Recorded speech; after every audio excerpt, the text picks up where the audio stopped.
आइए बैठिए। आपका अंतिम संस्कार का ऐड देखे थे, सोचे बैठकर ही बात कर लेते हैं। कोई नहीं सर, यही तो हमारा काम है। सर आंटी जी को भी बुला लीजिए ना, एक साथ ही दोनों को समझा देता हूँ। अच्छा ठीक है। ए जी सुनिए तो जरा।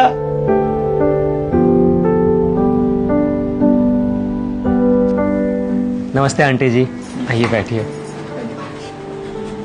सर हमारी कंपनी वो करवा रही है जो आजकल बेटा बेटी या रिश्तेदार को भी करवाने की फुर्सत नहीं है, मतलब कि दाह संस्कार या फिर कह लीजिए अंतिम संस्कार। आजकल के बच्चे जैसे अपने माता पिता को ओल्ड एज होम में रख देते हैं, ठीक वैसे ही उनके मरने के बाद बच्चों को ही फुर्सत नहीं होता है कि वो अपने माता पिता का अंतिम संस्कार अच्छे ढंग से कर सके। किसी का बच्चा विदेश में बैठा है तो किसी का पास में ही है, लेकिन उसे अपने ही माता पिता के लिए टाइम नहीं है। सर अगर इंसानियत के नाते बोलूं तो ऐसा भी दिन देखना पड़ेगा, ये हमने कभी नहीं सोचा था। खैर, आप थोड़ा फैमिली बैकग्राउंड के बारे में बताएंगे? 4 भाई है, 2 बेटा है, 2 बेटी है, 1 बहू है।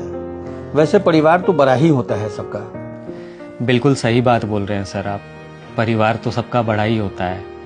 लेकिन आजकल का सच ये है कि पैसों के आगे रिश्ते कमजोर हो गए हैं। किसी को किसी के लिए टाइम ही नहीं है। कोई अपने घमंड में ही चूर है तो कोई झुकना नहीं चाहता। किसी को एक दूसरे से मतलब नहीं है तो कोई बिन बात ही मुंह फुलाए बैठा है। आजकल लोग रिश्तों को छोटी छोटी बातों पे जितना जल्दी खराब करना पसंद करते हैं, उतना जल्दी मिल बैठ करके बात करके सुलझाना नहीं चाहते।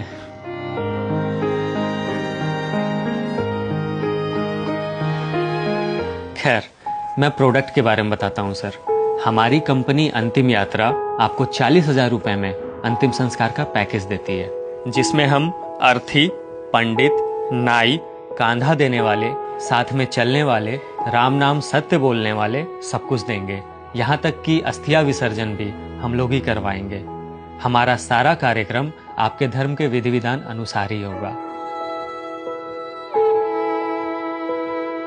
यह भारत की एक नई कंपनी है जो अब तक 50 लाख प्रॉफिट कमा चुकी है और आने वाले समय में इसका कारोबार 2000 करोड़ क्रॉस करने की संभावना है, क्योंकि कंपनी को पता है कि हिंदुस्तान में अब रिश्ते निभाने का टाइम किसी के पास नहीं है, ना ही बेटा बेटी के पास, ना ही भाई बहन के पास, और ना ही किसी रिश्तेदार के पास।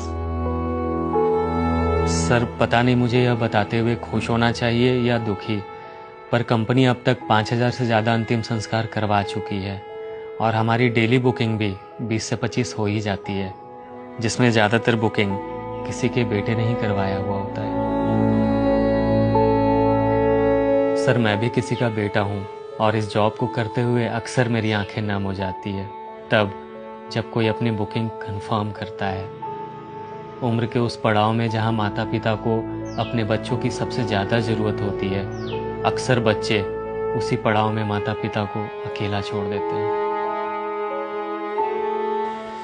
तो सर कर दूं बुकिंग कंफर्म? कर ही दीजिए, क्योंकि चैन से जब जी न सका तो अच्छे से कम अंतिम संस्कार ही हो जाए। आप अंतिम संस्कार तो करवाएंगे, पर जीते जी जो पल पल मरना होता है उसका भी कोई इंतजाम है क्या? किराए पर बेटा बहू भी दे दीजिए ताकि कोई हमारे खालीपन को समझे, हमारे साथ बात कर सके और वही प्यार हमको भी दे जो हमने अपने बच्चों को बचपन में दिया है।